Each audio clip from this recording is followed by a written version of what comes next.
Sko, ég heiti Kristberg og ég er Finnbogason. Ég er búinn að búa hér í Voganum í 5 ár. Ég er ættaður á Húnvendi sýslu og úr Grindavík. Ég er starfsmaður núna hjá HS Orku.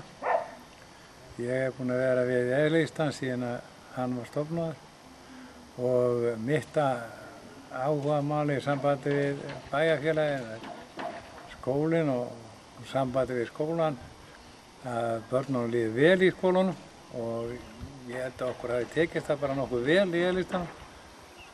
Við byrjuðum á því að gefa frjálsa skólamáltíð og ég veit að það þurfti töluvert kjark til að byrja. Það hefur enginn gert þetta áður. Það er alltaf svolítið erfitt að byrja á einhverju sem ekki hefur verið prófað áður. Og ég veit að félagið hérna í kringum okkur, þeir hefðu viljað gera það. Það hafa menn sagt mér það bæði og Grindavík og Keflavík að þeir hefðu viljað að það hefur verið gert. Börn eru viðkvæm fyrir því þegar einn stendur heima hjá manni að eiga ekki fyrir mat. Það er það versta sem getur komið fyrir börn að vera sett út í horn vegna þess að mamma og pabbi eiga ekki pening. Og svo er annað sem að maður getur sagt að við höfum gert gott. Við höfum ekki farið á flip þennan tíma. Við höfum reynt að halda fjármagninu nokkurn veginn öruggum, svona innan ákveðinna marka.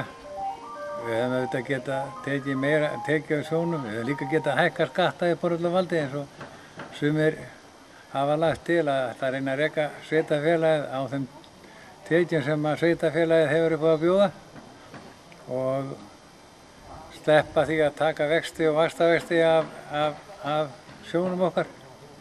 En mér þætti voðalega gaman ef einhvern gæti sagt mér það að hægt væri að auka tekjur á þess að fá pening. Við eigum ákveðna upphæð sem við fáum út úr tekjunum og sköttum og öðru og það er einfalt mál. Það eru bara ekki nógur hjá okkur. Við þurfum að afla meiri tekna. Við getum hækkað skattana til þess að ná þess inn. Við getum sagt upp fólki. Það er ýmsar leiðir. Við höfum ákveðið að taka þennan hluta af sjónu til þess að þurfa ekki að hækka ómikið. Það vita allir sem búa á þessu landi hérna að það er ekki alltaf allir fjáðir og sumir kannski hafa peninga til þess og geta sagt þetta í beinni útsendingu að það sé hægt að reka bæjarfélagið með því að hagræða. Það vita allir hvað þessi hagræðing þýðir. Það þýðir að segja fólki, það þýðir að segja hærri skatta. Þannig að ég held að við ættum frekar að fara e-listaleiðina.